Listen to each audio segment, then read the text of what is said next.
3월 때, 6월 때는 그래 그렇게 해라고 얘기를 해요. 기죽이면 안 돼요. 그래 그렇게 올리자.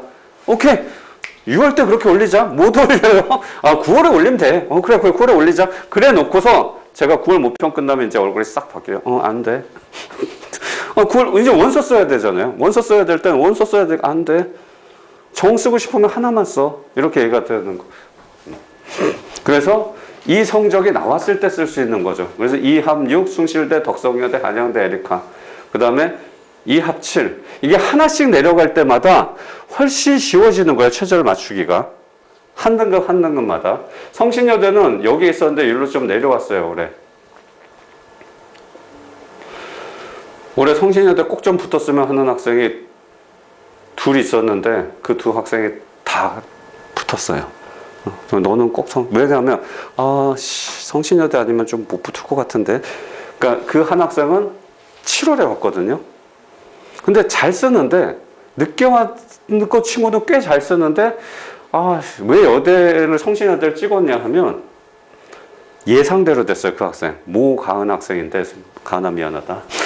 모가은 학생 같은 경우 합격하고 싶은 의지가 너무너무 강했어요. 저 수업할 때. 근데 7월에 왔다니까요. 배운 기간이 짧죠. 근데 의지가 강하기 때문에 꼭 좀 합격했으면 좋겠는데 근데 좀 모자라는 게 보여요. 근데 계속 노력을 하니까 발전을 하는데 아까도 말씀드렸잖아요. 1, 2, 3월에 시작하는 학생 합격률이 압도적으로 높아요. 어쩔 수 없죠. 애들한테도 이렇게 얘기를 해요. 피아노 콩쿨 대회가 다음 달에 있어. 근데 지금 나는 게으름도 몰라. 붙을 확률이 높겠니? 당연히 떨어지죠. 그래서 기본적으로 알아야 될 것들에 대한 것들을 알아야 되면. 성신여대 같은 경우는 이 학생 어떻게 붙었냐면 예비 5번이었나? 예비 5번. 보통 요즘 최저 없는 대학들 같은 경우 예비도 잘 안 빠져요. 제가 가르치는 학생 중에 지금 문자 온 것도 있는데 그대로 읽어주면은 서강대 예비 1번이래요. 건대 문학 콘텐츠 붙었다고 너무 좋아요. 선생님 건대 캠퍼스도 예쁘고 막 그랬는데 뭔 일인지 모르겠어요. 저 서강대 그냥 써봤는데 예비 1번이 떴어요. 이거 어떻게 되나요? 그래서 최저 있는 학교들은 예비 1, 2번까지는 빠지거든요. 근데 얘가 다음날 문자가 왔는데 며칠 있다 문자가 왔는데 뭐라고 왔냐면 그대로 읽어드릴게요. 그대로 얘가 왜 문자 온 거는 안 빠졌대요. 안 빠졌대. 예비 1번인데 안 빠졌대요. 어떻게 하더라? 그대로 읽어드리면은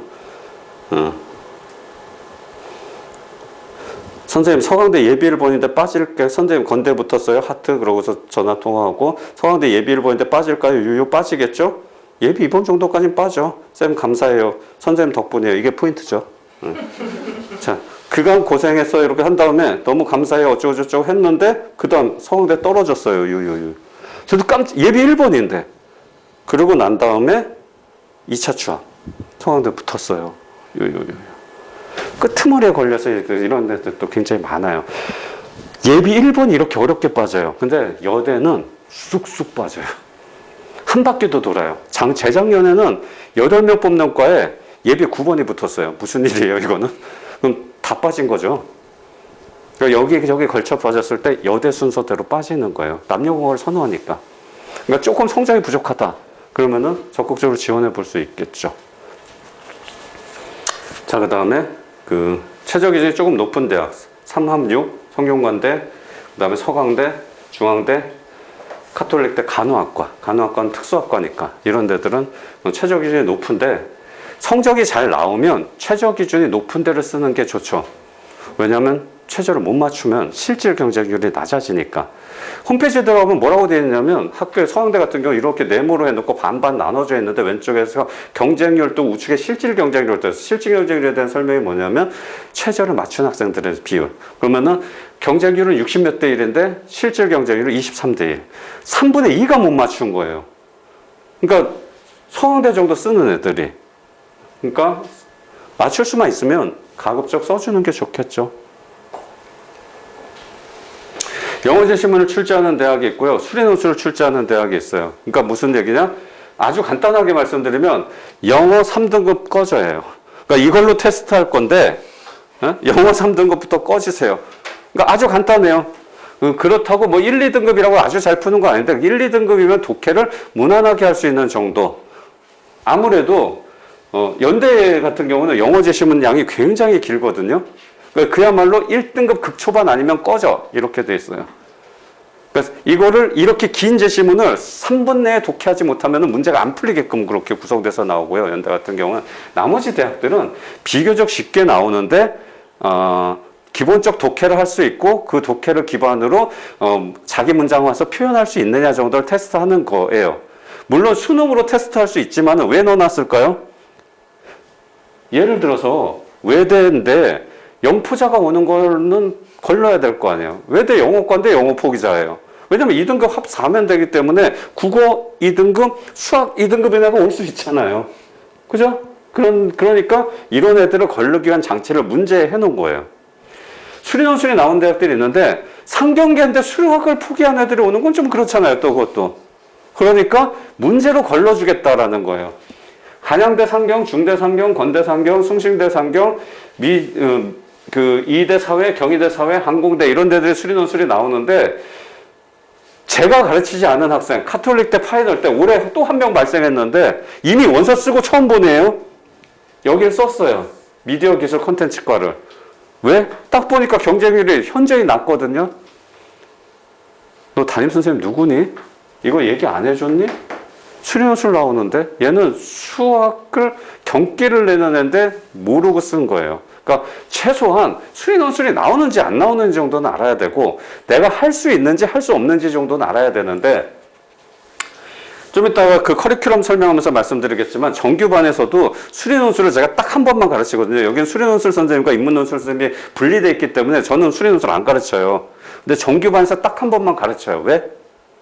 너는 쓸 수 있다 없다를 제가 판단하기 위해서 한 번만 테스트해 보면 돼요.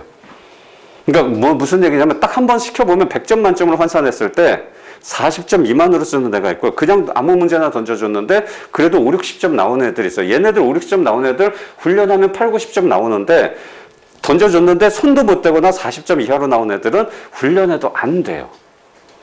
근데 그걸 본인이 모르는 거죠. 왜 훈련하면 안 될까요? 왜 이렇게 비관적인 얘기를 할까요? 수리 논술만 하는 게 아니기 때문이죠. 얘네들은 할 게 너무 많은데 수리 논술만 쭉 주구장창 하면은 40점 미만 나오는 애들을 올릴 수 있겠죠. 근데 그렇게 않기 때문에 어느 정도 선이 되는 애들 안에서 승부가 나는 거라서 정규반에서 테스트를 해줘요. 넌 수리 논술 나오는데 쓰면 안 돼. 성경기 안 쓰면 되는 거예요. 항공대 경영학과 쓰면 되는 거예요. 항공대는 모든 과에서 수리 논술이 어렵게 나오는데 경영학과만 수리 논술이 없어요. 그래서 올해 제가 가르친 학생 중에서 2학생이 항공대 경영학과를 갔는데 그 학생들 다 수학 못해요. 경영학과 합격한 거죠. 자, 그래서 대학의 특성에 맞게끔, 학생의 특성에 맞게끔 그렇게 지원을 해야 된다.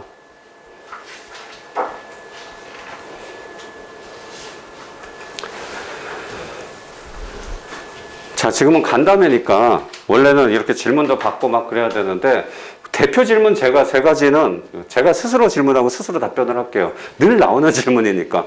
내신이 안 좋은데 논술 지원 가능할까요? 아까 답변 드렸죠. 너무 많이 받는 얘기니까. 가능한데 객관적 기준이 지금 3등급이냐 4등급이냐 5등급이냐는 3, 4등급 차이에는 진짜 의미가 없어요. 제가 가르치는 학생들에서 4등급 합격자들 굉장히 많고 심지어 5등급 합격자들도 있는데 6부터는 씨가 말라요. 그럼 걔네들은 아까 말씀드린 항공대, 건대, 연대 중에서 써야 되거나 어쨌든 수시 원서를 쓸 수 있는 곳은 없어요. 그 왜 그럴까요? 아주 간단하게 생각하시면 돼요. 얘네들이 등급간 점수차를 굉장히 좁게 줬거든요. 안 줬어요, 거의. 첫 번째 이유. 학종과는 다르게 논술은 이 학종 그 생기부를 세세하게 못 봐요. 그리고 세세하게 못 보는 것뿐만 아니라 학교 간 차별을 두지 않는다고 명기가 돼 있어요. 그러니까 명동 외고 3등급이냐 저기 충북에 있는 어느 모 고등학교의 3등급이냐는 같은 선상에서 채점이 되는 거예요. 근데 같은 선상이 아니라는 건 지금 대학들 누구나 알잖아요. 그러니까 내신 못 믿겠다는 거죠. 그걸 섬세하게 대학별로 봐가지고 이 대학은 특목고니까 몇 점 가산점 주고 이런 게 없다고요. 그러니까 못 믿으니까 기본적인 성실성을 보겠다는 거예요. 기본적 성실성. 점수를 극히 약하게 준 다음에 그리고 동점자가 나왔을 때 예비 1번, 예비 2번 받을 때 그때 의미가 있는 거지 얘가 당락을 결정지을 정도의 큰 힘은 없는 거죠. 그런데 그럼에도 불구하고 네가 내신이 7등급이라면 너는 학교 생활을 성실하게 한 것 같지가 않다 라는 거죠. 그래서 사실상 수시 전형에서는 예전에 전설적인 학생이 있었죠. 연대 뭐 창의인재 전형인가 모든 게 9등급인데 연대간에 있잖아요. 자연계열에서. 아, 그 유명한 사건 모르세요? 근데 걔는 교수보다도 곤충을 더 잘한대요. 유명한 얘기죠. 교수가 해외에 자문했대요. 이거 진짜 얘가 쓴 이게 맞냐? 근데 해외에서 어떤 저명한 교수가 그거 맞다. 그 곤충에 대한 그 얘기 흔치 않은데 교수가 모르는 것까지 어렸을 때부터 곤충에 미쳐 있는 애. 걔가 드라마틱하게 9로 합격한 케이스가 있는데 그건 워낙에 특이한 전형이고 특이한 케이스고 그런 케이스 외에는 내신이 너무 안 좋다 그러면은 구제할 길이 지금 현행 입시에서는 없다라고 보시면 돼요. 너무 안 좋은 경우. 그러면 아예 진짜 항공대나 건대를 타겟으로 해야 된다. 너무 안 좋은 애가 연대를 쓸 정도로 굉장히 성적이 좋을 것 같지는 않기 때문에 물론 상위권 애들 중에서 그런 애들이 있을 수 있겠지만 자, 그 다음에 많이 받는 질문이 육론수는 위험하지 않나요? 예요. 육론수는 위험하지 않나요? 지금은 아무 생각 없으신데 나중에 원서 쓸 때 되면 선생님 학교 선생님이요 육론수는 위험하다는데요. 육론수는 위험하니까 하나만 쓰자 그럼. 6개 쓰는 거 위험하니까 2개만 쓰지 뭐. 무슨 얘기냐면요. 그런 얘기를 너무 많이 얘기하는데 이런 거죠. 학종에 해당되면 학종 쓰면 돼요. 교과 해당되면 교과 쓰면 되는 거죠. 순차적으로 해서 포트폴리오 구성해가지고 3대3 쓰거나 222 쓰면 이상적인데 그렇게 원서를 이상적으로 쓸 수 있는 학생이 많지가 않아요. 그러다 보니까 이제 쓸 수 있는 전형이 논술밖에 없는 학생들이 많아지거든요. 6월 모평 끝나고 나면. 학종 쓸까? 너 지금 학종으로 지금 내신이 4점대인데 어디 쓰고 싶은데 지금 저기 KC 뭐 또 그 대학 쓸까? 그럼 거긴 원하는 대학이 아니죠. 자기가 원하는 대학이 아니에요. 그런 대학들은. 그럼 네가 원하는 대학이 어딘데? 그럼 그거는 이름 들어본 대학들은 다 논술 보는 대학들로 포진되어 있기 때문에 그래도 여긴 가고 싶어요. 예요. 그러니까 근데 6개 쓰면 위험하니까 3개만 쓰려면 말이 안 되잖아요. 그건 무의미한 얘기고 육론술이 위험하다라는 거는 전형을 쓸 수 있으면 다각도로 쓰는 게 좋다. 근데 그건 현실적으로 그런 학생들이 많지가 않다. 그래서 왜 많지가 않냐면요. 아까 말씀드린 거하고 연결되는 건데 근본적으로 제가 아무리 설득해도 몇몇 학생들 외에는 근본적인 설득이 안 돼요. 왜냐하면 입시가 처음이기 때문에 그리고 대학에 대한 정보가 많지 않기 때문에 쓰고 싶은 대학을 쓰기 때문이에요. 근데 쓰고 싶은 대학의 컷이 다 높다고 그랬잖아요. 그래서 자, 논술 시작은 언제 해야 하나요? 이 질문도 많이 하는데 아까 다 답변이 됐죠. 가급적이면 빨리 해야 돼요. 왜 그러냐 하면 그거를 이걸 통해서 말씀드릴게요. 뒤로 주시고요.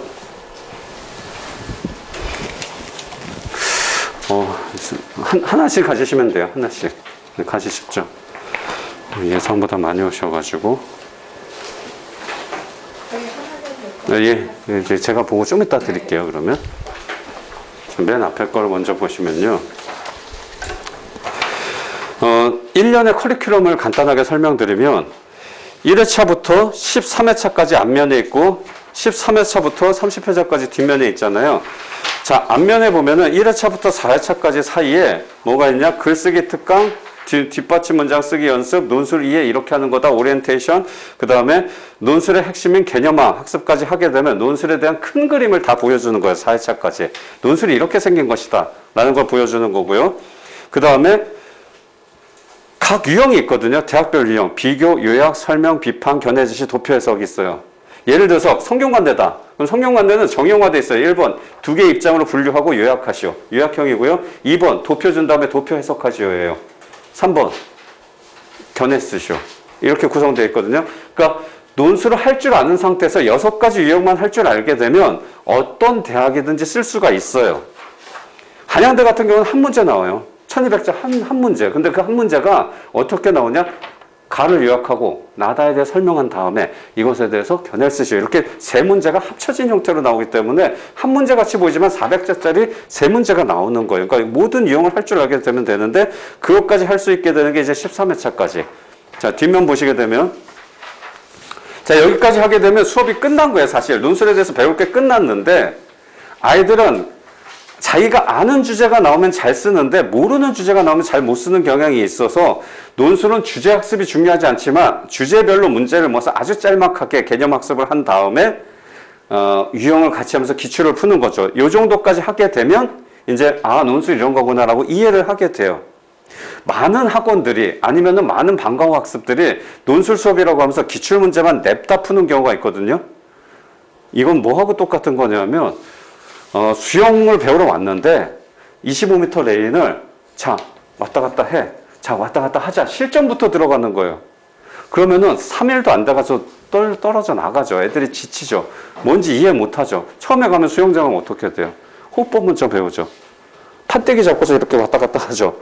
조금 이렇게 가야 되는데 그 조금 가서 할 수 있게끔 25m 레일을 왔다 갔다 할 수 있게끔 해주는 것이 지금 여기 19회차까지 내용이고요.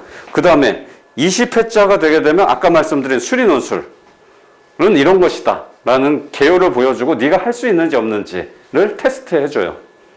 자, 그리고 난 다음에 이제 대학별 논술, 대학 문제가 어떻게 생겼는지 대학별로 어떻게 다른지를 이제 풀세트를 보는 거죠.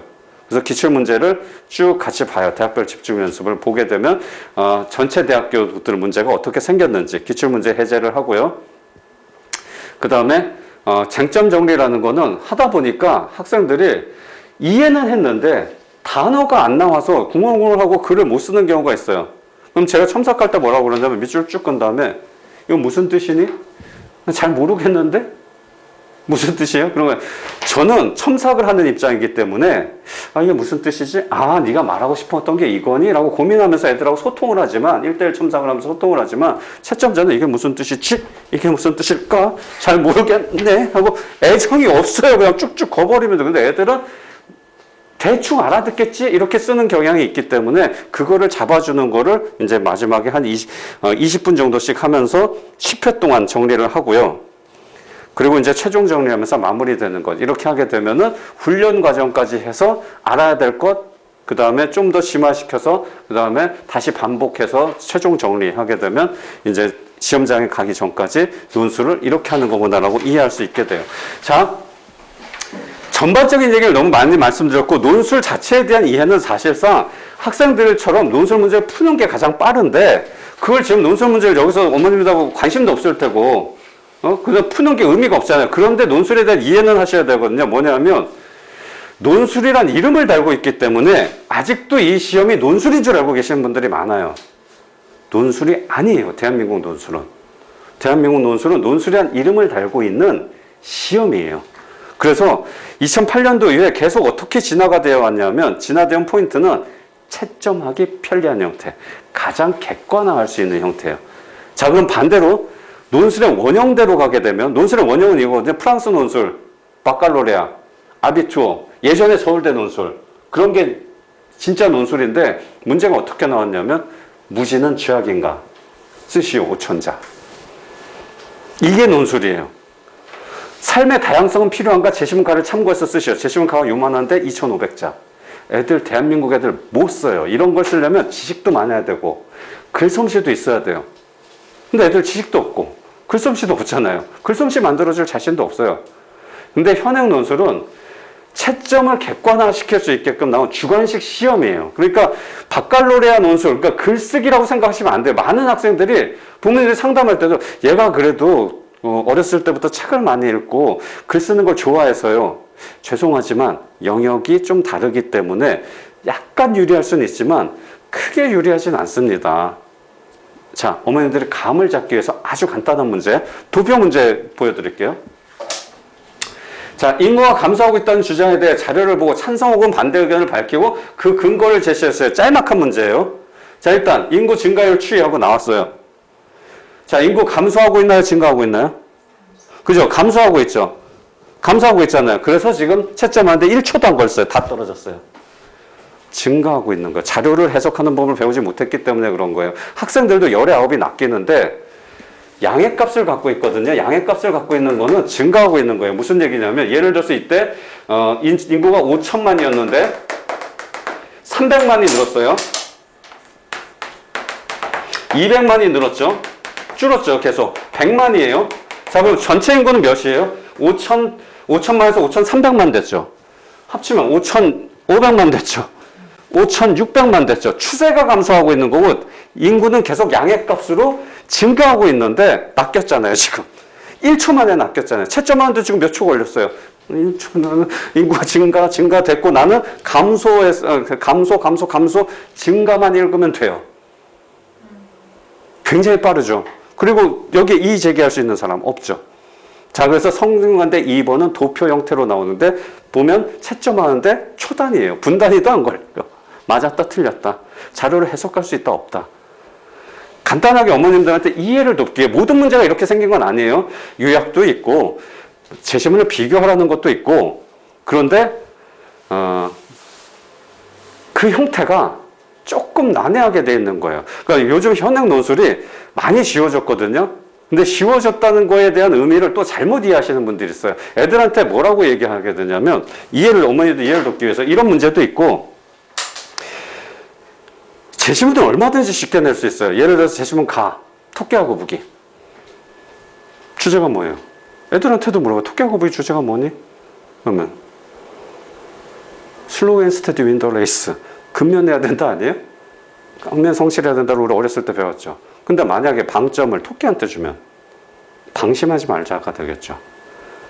자, 근데 제시문 가음으로 끝나는 게 아니라 제시문 문학 제시문이고 제시문 나에는 비문학 제시문 나오는데 롤즈의 정의론에서는 정의라는 것은 심리에 의해서 규정되는 것이 아니라 그 사람의 심성에 의해서 되는 것이 아니고 규칙이 중요하다. 자, 이게 케이크인데 처음 보시는 분이에요. 둘 다 3일을 굶었어요. 어떻게 나눠주실 거예요?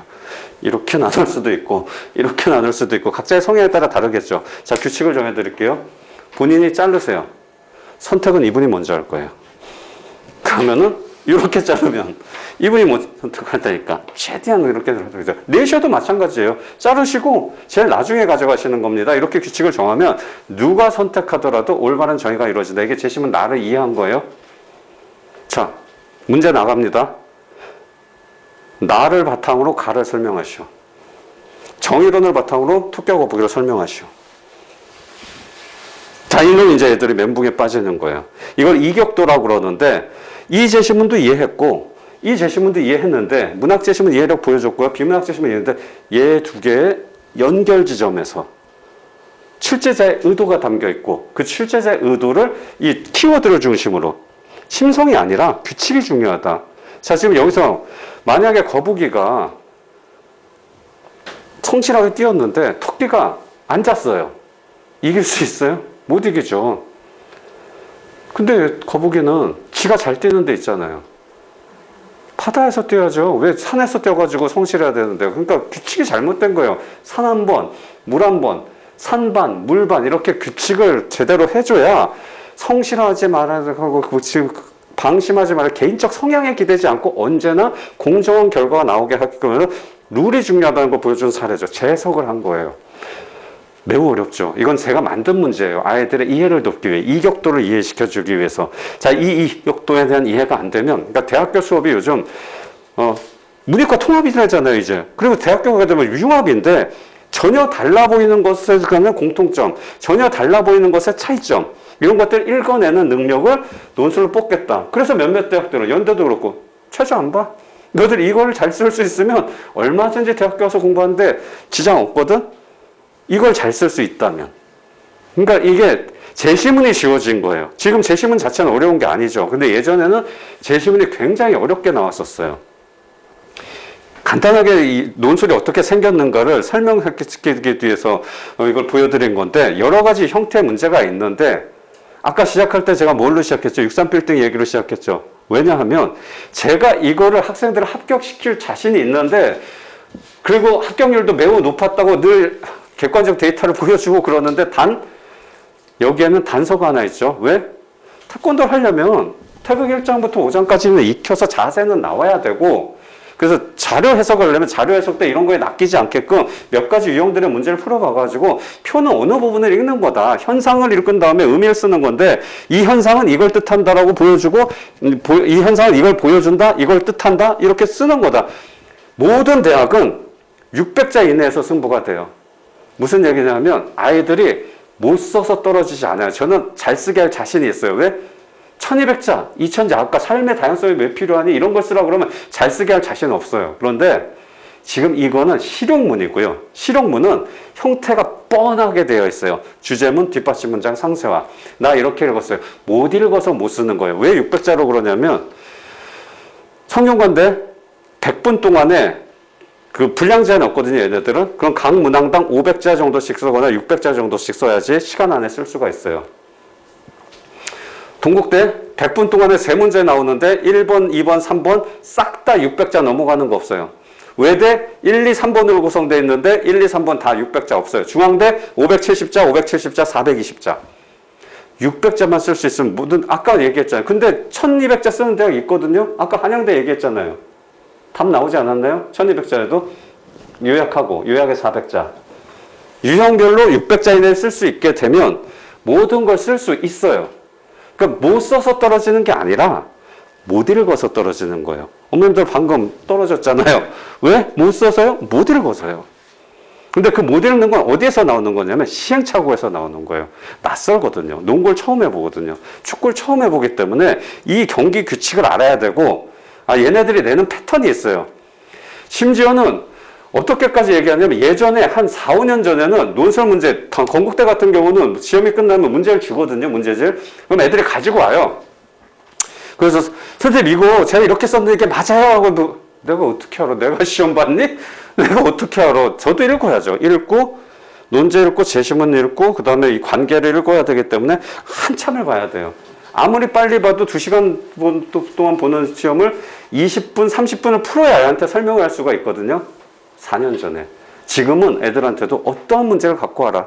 3분, 2분 안에 다 설명해줘요. 왜 그러냐면 대학이 참신한 문제를 이제 내지 않아요. 그러니까 선생님들도 어떤 문제는 어렵거든요. 왜냐면 낯선 퍼즐을 딱 접하는 거기 때문에 이 퍼즐을 하나하나 맞춰야 되니까 맞출 시간이 필요하잖아요. 근데 대부분의 대학들이 요즘은 제시문도 일정 범위 안에 문제은행처럼 나왔던 제시문을 계속 재활용하고 그 문제 패턴도 정해진 형태 안에서 나오는데 애들이 기껏해야 논술을 일주일에 한 번 하는 거기 때문에 이것이 익숙해지고 눈에 익고 각각의 유형, 도표는 이렇게 해야 되고 비교는 이렇게 해야 되고 비교도 애들 뭐 비교해봐라 아니면 추론해봐라 그러면 아주 단순해요. 아주 단순하게 얘기하면 이런 거죠.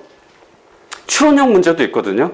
아주 추론형은 이런 거예요. 양천구에 자동차 등록 대수가 최근 5년 동안에 5배가 늘었어. 이로 인해 발생될 수 있는 문제점을 쓰시오. 자, 이거는 면접형 질문이에요. 면접에서도 이렇게 나올 수 있어요. 그럼 애들 질문하게 되면 환경오염이요. 환경오염 10점 만점에 3점. 왜냐하면 채점 기준이 있는데 비교를 하라는 거는 간단한 다각화. 그래서 환경오염, 교통체증, 그 다음에 소음공해 이렇게 다양하게 바라볼 수 있는가 이런 채점 기준 가이드라인이 있고 그것들에 대한 이해도가 있어야 되는데 없으면 그냥 간단하게 단순하게 쓰는 거. 그래서 방금 거는 틀린 답안이라고 그러면 이제 그 부족한 답안을 쓰는 학생들이 생기는 거죠. 그럼 이것들을 좁히고 합격권에 가는 애들은 어떤 학생들이냐? 시행착오를 많이 하는 학생들이에요. 그래서 오죽하면 제가 10교재 끝날 때까지 애들한테 너희는 10교재 끝날 때까지 너희들이 납득할 만한 답을 못 쓴다. 잘 쓰는 답이 없다. 라고 얘기를 해요. 시행착오를 많이 해본 다음에 그 다음에 20교재쯤 왔을 때 웬만큼 쓰게 될 것이다. 자, 그리고 내가 논술을 잘 할 수 있는지 없는지를 몰라요. 학생들은 해보기 전에. 모르죠. 내가 논술을 잘 할 수 있는지 못하는지 그 기준이 없기 때문에 나타나는 현상이 뭐냐면 압도적인 여학생 비율이에요. 실제적으로 하는 학생도 여학생 비율이 높고 남학생 비율이 현저히 적어요. 논술이 어떻게 생겼는지도 모르고 어떻게 해야 될 글에 대한 그 거부감이 있기 때문에 그래요. 남학생들이.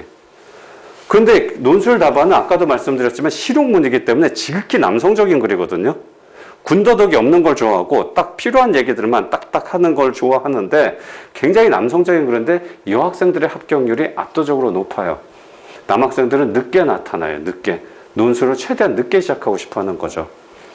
그런데 제가 장담할 수 있는 거 그리고 본인이 판단할 수 있는 기준 하나만 말씀드리면 지금까지 수년간 수업을 했잖아요. 모든 학생, 심지어는 논술로 합격하지 못한 학생들조차도 논술 수업은 재미있어요.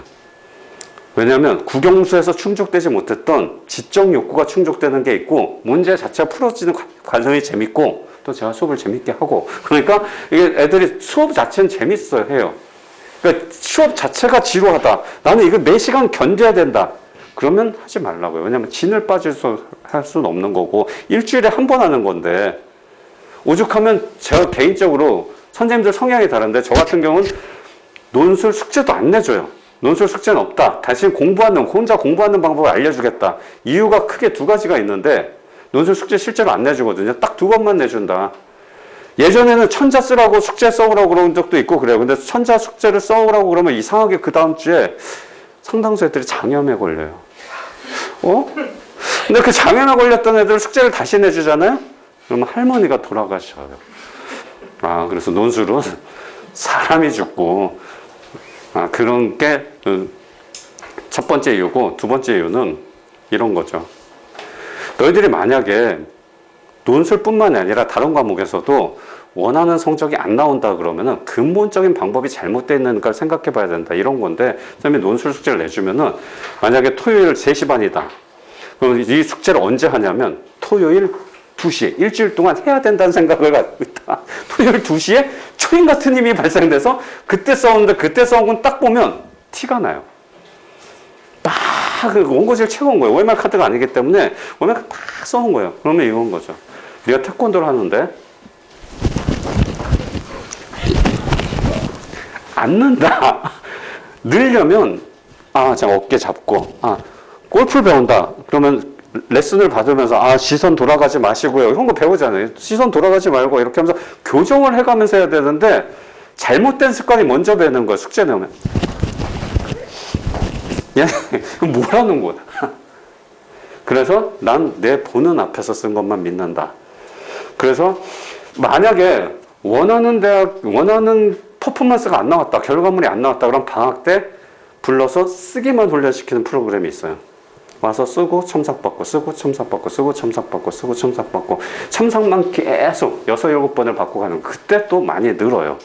그게 이제 해보면서 알게 된 건데 애들을 합격시키기 위해선 애들을 믿지 말아야 된다. 부모님도 마찬가지예요. 애들을 불신의 티는 내지 말되 얘가 알아서 잘하고 있겠거니 방치하면 안 되고 중간중간 테스트 해야 돼. 내 눈에 보이는 결과물만 믿는 거죠.